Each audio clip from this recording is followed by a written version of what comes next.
শবে বরাতের কোনো আমল আছে কিনা, শবে বরাতের রোজা ও নামাজের নিয়ম কি? সবচেয়ে বহুল জিজ্ঞাসিত প্রশ্ন এখনকার। শবে বরাত আসছে, যেটাকে আসলে হাদিসের ভাষ্যে বলা হয়েছে মধ্য শাবানের রাত, শবে বরাত না। এটার হাদিসের ভাষ্যের নাম কি? মধ্য শাবানের রাত। এই মধ্য শাবানের রাত বা মধ্য শাবানের রজনী, এই রাতে যেটাকে আমরা শবে বরাত বলি, এই রাতের নামাজের নিয়ম কি? কয় রাকাত পড়তে হবে, কোন রাকাতে কোন সূরা কতবার পড়তে হবে, এটা বহুল জিজ্ঞাসিত একটা প্রশ্ন। এবং এ ব্যাপারে আমরা অনেকে জানি যে শবে বরাতের নামাজে এত রাকাত পড়তে হবে, সেখানে সূরা কুল হুয়াল্লাহ, ইখলাস এতবার পড়তে হবে, ইত্যাদি ইত্যাদি।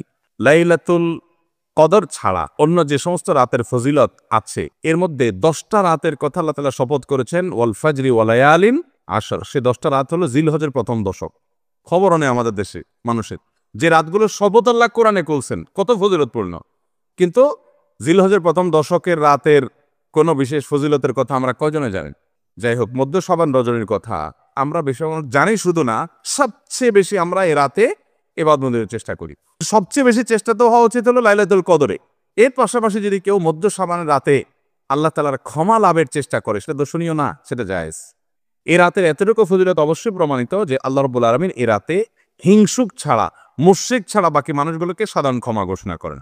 অতএব এ রাতের একেবারে কোনোই ফজিলত নেই, ব্যাপারটা সেরকম না। বিভিন্ন হাদিসের আলোকে এটুকু অন্তত সাব্যস্ত হয় যে আল্লাহ তাআলা হিংসুক এবং আপনার মুশরিক ছাড়া, মানুষের পিছিয়ে লাগে শত্রুতা, এই মানুষরা বাকি মানুষকে মাফ করে। তাহলে মধ্য শাবানের রাত বা যেটাকে শবে বরাত বলছি আমরা, এই রাতের মূল আমলই হলো, এটাকে কেন্দ্র করে মূল আমলই হলো নিজেকে শিরক এবং হিংসা থেকে পরিচ্ছন্ন করা, সাধারণ ক্ষমার উপযুক্ত করা। এটা হলো মূল আমল, বাস।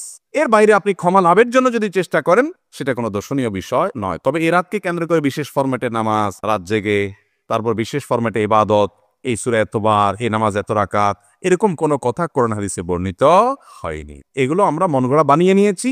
এবং যদি এরকম কোনো ফরম্যাট আমরা ঠিক করে নিয়ে সেভাবে ইবাদত করাটাকে আমরা এ রাতের আমল, শরিয়া সিদ্ধ আমল মনে করি বা সুন্নাহ আমল মনে করি বা কোন নির্দিষ্ট আমল মনে করি, তাতে বেদাতে পর্যবসিত হবে। অতএব বাড়াবাড়ি এবং ছাড়াছাড়ি এই দুইটাই আমাদেরকে পরিহার করতে হবে। যতটুকু আছে ততটুকু আমরা আমল করব এবং এসে আমল অনুযায়ী আমরা চলার চেষ্টা করব। শবে বরাতে সবচেয়ে বেশি মানুষ মসজিদে কেন ভিড় জমায় বলেন তো?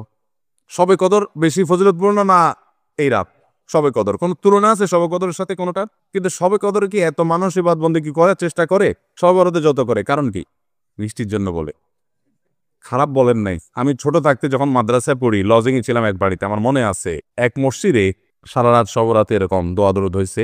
এবার শেষে মিষ্টি বিতরণ হচ্ছে, জিলাপি দিতে আর কি তখন। তো জিলাপি দেওয়া হচ্ছে, তো এক আল্লাহর বান্দা তার যে জিলাপি দিচ্ছে সবাই দুইটা দুটো করে দিচ্ছে, ভুলে তার একটা পড়ছে আর কি।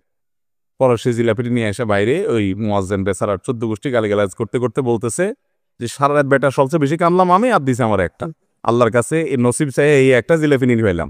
সে কানতে কানতে মুয়াজ্জিনকে গালিগালাজ করতে উঠতে যাচ্ছে। আমার ছোটবেলার ঘটনা। যাই হোক, মিষ্টির জন্য যায় না, এটা পুরোপুরি সঠিক না। এত অভাব পড়ে না যে সারা রাত মানুষ মসজিদে পড়ে থাকবে একটু মিষ্টি একটা প্যাকেটের জন্য। আমার মনে হয় না। আমার যেটা মনে হয়, সবচেয়ে বেশি মানুষ এ রাতে ইবাদতবন্দি চেষ্টা করে, কারণ মানুষ মনে করে এ রাতে ভাগ্য নির্ধারণ হয়। অতএব এক রাতে ইবাদতবন্দি করে যদি সারা বছরেরটা ফাইনাল করে ফেলতে পারি, মন্দ কি? এই হলো মূল কাহিনী। আল্লাহ তাআলা আমাদেরকে বিশুদ্ধ পদ্ধতিতে ইবাদতবন্দি করার তৌফিক দান করুন। তাহলে ভাইরা আমার, মধ্য শাবানের রজনীতে আমরা আল্লাহ তাআলার কাছে ক্ষমার উপযুক্ত হওয়ার জন্য, হিংসা শিরক থেকে মুক্ত হওয়ার চেষ্টা করব। ক্ষমা পাওয়ার জন্য প্রচেষ্টা আমাদের থাকবে। কিন্তু ওই যে বেদাতি পন্থা, বিশেষ ফরম্যাট ঠিক করে ইবাদত, নামাজ, হালুয়া রুটি খায় মানুষ। হালুয়া রুটি কেন খায়? কেন খায় হালুয়া রুটি ভাই? সারা দেশে অনেক জায়গায় এখনো এটা হালুয়া রুটি ওই দিন বানাবে মানুষ। হালুয়া রুটিটা কেন হয় বলেন তো? বলে যে নবী সাল্লাল্লাহু আলাইহি সাল্লাম উহুদের যুদ্ধে তার দমদান মুবারক শহীদ হয়েছে, এই জন্য উনি শক্ত খানা খাইতে পারতেন না, হালুয়া খাইতেন। এই জন্য আমরা হালুয়া খাই। আরে ভাই, নবী সাল্লাল্লাহু আলাইহি সাল্লামের দাঁত ভাঙছে প্রথম কথা, ওটা শাবান মাসে ঘটেই নাই, ওটা পড়ছে আরেক মাসে। আপনি এটা এ মাসে আনলেন কোত্থেকে? আচ্ছা, তারপরে যদি ধরে নেই এই মাসেই হয়েছে, তো ওনার দাঁত ভাঙছে কাদের আঘাতে? মুশরিকদের আঘাতে, তাই না? আল্লাহ দুশমনদের আঘাতে, কাফেরদের আঘাতে, দাঁত ভাঙাতে উনি হালুয়া খাইছে বলতেছেন, যদি এটার কোনো ভিত্তি নেই, বোগাস কথা। তারপরে ধরে নিলাম, তো আপনি ভালো দাঁত নিয়ে হালুয়া খাচ্ছেন কোন শরমে? আপনার বাপের একটা শত্রু আছে, আপনাদের ফ্যামিলির একটা শত্রু আছে, সে আপনার বাপের ধরে আচ্ছা ধরে মেরে ঠ্যাং ভেঙে দিস। আপনার বাপ বেচারা ওই ভাঙা ঠ্যাং নিয়ে একটা লাঠি নিয়ে ভর করে করে খোড়ায় খোড়ায় উনি হাঁটেন, কারণ পা ভেঙে গেছে বেচারা। আপনি আপনার বাবার ওই যে শত্রু, যে আপনার বাপের পা ভাঙছে, ওই শত্রুর সাথে আপনার বিরাট দরম বরম দোস্তি, চা দোকানে আড্ডা পাড্ডা মারেন, সব জায়গায় ঠিক আছে। কিন্তু বাড়িতে আইসা বাপের সামনে আপনি ভালো পাও নিয়া একটা লাঠি নিয়ে আপনি খোড়ায় খোড়ায় হাঁটেন। কেন? বাবার প্রতি সহমর্মিতা দেখা, যে আমার বাবার যেহেতু পা ভেঙে দিছে এই জন্য বাবা খোঁড়া খোঁড়া হাঁটে, আমি এখন ভালো পাও নিয়া লাঠি নিয়ে খোঁড়ায় খোঁড়ায় হাঁটতেছি। কি বলেন? এই দৃশ্য যদি দেখে আপনার বাপে কি করবে? হাতের লাঠিটা দিয়ে বলবো আমার পাও যা যাক, তোর আগে কয়টা বাড়ি দিবে এত, তুই আমার ব্যাঙ্গাইতে আসছস? আমার পা ভাঙছে যারা, তুই পারলে তাদেরকে বিচারের আওতায় আনবি, তাদের একটা বিহিত করবি। সেটা না করে তার লগে তলে তলে তোমার সম্পর্ক, তুমি আসছো আমার এখানে নাটক করে আমার সহমর্মিতা জাহির করতে। নবী সাল্লাল্লাহু আলাইহি সাল্লামকে যারা দাঁত ভাঙছে তাদের সাথে তো দোস্তির কোনো কমতি নেই, তাদের প্রতি তো আপনার সহমর্মিতার কোনো কমতি নেই, ওয়ালা বারা বলতে কিচ্ছুই নেই। কিন্তু আপনি হালুয়া খায়া ভালো দাঁত নিয়া আপনি নবী সাল্লাল্লাহু আলাইহি সাল্লামের প্রতি সহমর্মিতা প্রদর্শন করছেন। এর চেয়ে হাস্য করার কি হতে পারে? আল্লাহ আমাদেরকে সঠিকভাবে দিন পালন করার তৌফিক দান। শবরাতে আসলে ওই যে আগে এক সময় আমরা দেখতাম পটকা ফুটতো, বাজি ফুটাইতো, যাক আলহামদুলিল্লাহ এগুলো পুলিশ প্রশাসনের নির্দেশনার কারণে থামছে। এরপরে ওই যে আতশবাজি করা, রাতে গোসল করা, অনেক তামাশা আমাদের সমাজে আছে শবরাতকে কেন্দ্র করে, শত শত বেদাতের আয়োজন এ রাতকে কেন্দ্র করে আছে। আল্লাহ আমাদেরকে এগুলো থেকে বেঁচে থাকার তৌফিক দান করুন। আমরা আল্লাহর কাছে ক্ষমা লাভের চেষ্টা করবো, আল্লাহ আমাদেরকে ক্ষমা লাভ করার, ক্ষমা পাওয়ার তৌফিক দান করুন। 3টি আমলের কথা আমরা বলবো, 3টি কর্মসূচির কথা বলবো, যেগুলোর মাধ্যমে আমরা সৌভাগ্যবান হতে পারি, আমাদের নসিবে ভালো কিছু হতে পারে। আরো অনেক আইটেম আছে, অনেকগুলো পয়েন্ট আছে, আমি শুধুমাত্র মৌলিকভাবে 3টির কথা বলছি। সর্বপ্রথম কাজ হলো আল্লাহর প্রতি ঈমান আনতে হবে, আল্লাহর আনুগত্য করতে হবে, আল্লাহর দাসত্ব এটা আমাদেরকে করতে হবে, আল্লাহর আদেশ নিষেধগুলোকে মেনে চলতে হবে। আমার রব, আমার সৃষ্টিকর্তা, যার কাছে আমাকে ফিরে যেতে হবে। ইন্না লিল্লাহ, নিশ্চয় আমরা সবাই কার? আল্লাহ। ওয়া ইন্না ইলাইহি, এবং আমাদের সবাইকে যেতে হবে আবার কার কাছে? আল্লাহর কাছে আবার যেতে হবে, তার সামনে দাঁড়াতে হবে। সেজন্য আমার রবের নির্দেশের বাইরে আমি চলবো না, তার নিষেধাজ্ঞাকে আমি লঙ্ঘন করব না। এর মধ্যে আমার এই জীবনের প্রত্যেকটা ক্ষেত্রে আমার কল্যাণ নিহিত, আবার এর মাধ্যমে আমার অনন্ত অসীমকালের যে যাত্রা তার কল্যাণও পরিপূর্ণভাবে নিহিত। মোহতারাম হাজরি, সেই রবের আনুগত্য, তার গোলামি, তার দাসত্ব যদি আমরা পরিপূর্ণভাবে করতে পারি, আমার নিজেকে যদি আমি সারেন্ডার করে দিতে পারি, আল্লাহর কাছে সমর্পণ করে দিতে পারি, আমি যে প্রকৃত মুসলমান হয়ে নামে মুসলমান না হয়ে আমি যদি পরিপূর্ণভাবে আল্লাহর গোলামি করতে পারি, যে আল্লাহর আদেশ আছে, পৃথিবীতে আর কার আদেশ আছে বা নাই আমার দেখার দরকার নাই, কারণ আমি গোলাম আল্লাহর আর কারণ না।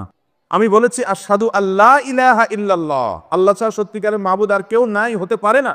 অতএব নির্দেশ আমি যদি তার পাই, তাহলে আর কারো নির্দেশ আছে কি নাই সেটা আমার দেখার কোনো প্রয়োজন। এটাই হলো ইমানের দাবি। আল্লাহ যদি কোনো বিষয় নিষেধ করেন, তাহলে সেই নিষেধাজ্ঞা আমি লঙ্ঘন করব না। তাতে কে খুশি হবে কে নাখুশ হবে, কোনটা আমার টিকবে কোনটা টিকবে না, সেটাও আমার দেখার দরকার না। এটা হলো আপনার ইমানের দাবি। আর যদি বলেন না, এক্ষেত্রে আমি কম্প্রোমাইজ করব, নানান দিক বিবেচনা করব, নানান মানসিকতা শুনবো, নানান দিক চলে দেখে তারপর ডিসিশন নিব, তাহলে আপনি নামে মুসলমান হতে পারেন, আপনি প্রকৃত অর্থে মুসলমান হতে পারেন। মুসলমান মানেই হলো আত্মসমর্পণকারী আল্লাহ রাব্বুল আলামিনের কাছে। মোহতারাম হাজিরি, অতএব আমাদের ভাগ্য সুপ্রসন্ন হবে, আমাদের ভাগ্যে ভালো কিছু লেখা হবে যদি আমরা আল্লাহ রাব্বুল আলামিনের আনুগত্য সঠিকভাবে যথাযথভাবে করতে পারি। যে যত বেশি করতে পারবো তার নসিব তত ভালো হবে দুনিয়াতে এবং আখিরাত। ভাগ্যে ভালো কিছু থাকা, এটার মিনিংটা আমরা অনেকে বুঝতে ভুল করি। আমরা মনে করি অনেক টাকা পয়সার মালিক হয়ে গেলে, অনেক ব্যাংক ব্যালেন্স হয়ে গেলে, অনেক জমি জমা হয়ে গেলে আমার ভাগ্য ভালো। আর জমি জমা হয় নাই, ব্যাংক ব্যালেন্স হয় নাই, টাকা পয়সা হয় নাই, সহায় সম্পদ বেশি হয় নাই, তার মানে আমার ভাগ্য খারাপ। ভাগ্য ভালো এবং মন্দকে এইভাবে যারা সংজ্ঞায়িত করেন তারা স্পষ্টত ভুলের মধ্যে আছে। বহু মানুষ সম্পদের মালিক হয়েছেন, বহু মানুষ বড় বড় চেয়ারের অধিকারী হয়েছেন, বহু মানুষ অনেক সম্মানজনক জায়গায় গিয়েছেন, কিন্তু তিনি সুখে নাই, শান্তিতে নাই, দুঃখে আছেন, পেরেশানিতে আছেন। এরকম দৃষ্টান্ত কি ভুরি ভুরি আছে না নাই? আবার সহায় সম্পদ অনেক বেশি নাই, অনেক বড় চেয়ারেও নাই, কিন্তু খুব হ্যাপি, খুব সুখী, খুব সমৃদ্ধ, খুব শান্তিতে আছে, নির্মল হাসি হাসতে পারে, কোনো টেনশন নাই তার মধ্যে, কোনো ডিপ্রেশন নাই। এরকম মানুষও বহু আছে না নাই? সুখ এবং শান্তি এক জিনিস, আর সুখ শান্তির উপকরণ আরেক জিনিস। অনেকে সুখ শান্তির উপকরণ নিয়ে বসে থাকে কিন্তু সুখে শান্তিতে নাই। একজনকে দেখা যায় ব্যাংকের ক্যাশিয়ার মানুষ, সারাদিন টাকা গনে, বান্ডিল বান্ডিল, হাজার হাজার, লক্ষ লক্ষ, কোটি কোটি। সাদা চোখে দেখলে মনে হবে এত টাকা যে সারাদিন ঘাটে, এর চাইতে সুখে কে আছে? ওই বেচারা জানে যে টাকার গন্ধ কত মারাত্মক, ওই বেচারা জানে যে সারাদিনে ঘাটাঘাটির কারণে কত জীবাণু, রোগ বালাই, টেনশন, পেরেশানি, হাসি, তারপরে আপনার অ্যালার্জি, নানা রকমের অসুখ বিসুখ ও জানে। সে বেচারা জানে যে এই টাকা ঘাটাঘাটিতে কোনো সুখ তার উল্লেখযোগ্য নাই। তারই আরেকজন সহকর্মী হয়তো কেশিয়ার না, টাকা হাতানের চাকরি নাই, ওই বেচারা তার চাইতে অন্তত ভালো আছে, সেটা জানে যে টাকার গন্ধ শোকা লাগে না, অ্যালার্জি হয় না, হাসি কাশি হয় না, অন্তত তার চাইতে ভালো আছে। কিন্তু সাদা চোখে দেখলে মনে হয় আরে বাবা এত টাকার ভিতরে আছে, এর চেয়ে বেশি সুখী কে আছে ভাইরা আমার। আল্লাহ রাব্বুল আলামিন আমাদেরকে সুখ, প্রকৃত সুখ কোন পথে সেটি বোঝার তৌফিক দান করুন। যাই হোক, তো বলছিলাম ভাগ্য সুপ্রসন্ন হওয়ার জন্য প্রথম আমল হলো আল্লাহ রাব্বুল আলামিনের দাসত্ব করা, আল্লাহর গোলামি করা। যে যতটা করবে আল্লাহ তাকে তখন সুখী করবেন। এটা আমার কথা নয়, কোরআনের ওয়াদা। আল্লাহ বলছেন ওয়ালাউ আন্না আহলাল কুরা আমানু ওয়াত্তাকাউ, জনপদের লোকেরা যদি ঈমান আনে এবং তাকওয়া অবলম্বন করে। তাকওয়া কি ভাই? তাকওয়া হলো আল্লাহ যা নিষেধ করেছেন সেটা থেকে আল্লাহর ভয়ে বেঁচে থাকা, আল্লাহর যা আদেশ করেছেন আল্লাহর নির্দেশের প্রতি সম্মান রেখে সেটা নির্দেশটা পালন করা, আল্লাহর আদেশগুলোকে মেনে চলা, এটাই তাকওয়া।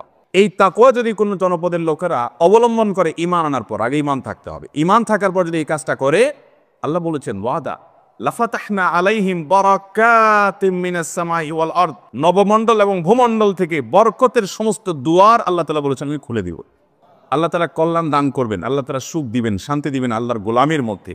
মুহতারাম হাজরি, অন্য আয়াতে সূরা নাহলের 97 নম্বর আয়াতে আল্লাহ বলেছেন মান আমিলা সালিহাম মিন যাকারিন আও উনসা ওয়া হুয়া মুমিন, যদি কেউ ঈমানদার অবস্থায় আল্লাহর বিশ্বাসী বান্দা হয়ে পরিপূর্ণ ঈমানটা ঠিক রেখে আকীদা বিশুদ্ধ করে সে যদি নেক আমল করে, সে হোক নারী হোক পুরুষ, সমান অধিকারের ক্ষেত্রে হোক নারী হোক পুরুষ, যেই হোক না কেন, যদি ঈমানের পরে সৎকর্ম সম্পাদন করে, 5 ওয়াক্ত সালাত আদায় করে, হালাল হারাম মেনটেন করে চলে, পর্দা মেনটেন করে চলে, আখলাক সুন্দর করে, নবী সাল্লাল্লাহু আলাইহি ওয়াসাল্লামের সুন্নাহকে মেনে চলে, এক কথা করে এবং হাদিসকে যদি অনুসরণ করে, আল্লাহ রাব্বুল আলামিনের ওয়াদা হলো ফালানুহজিয়ান্নাহু হায়াতান তাইয়্যিবা, তাকে দুনিয়াতে আমি পবিত্র জীবন দান করব।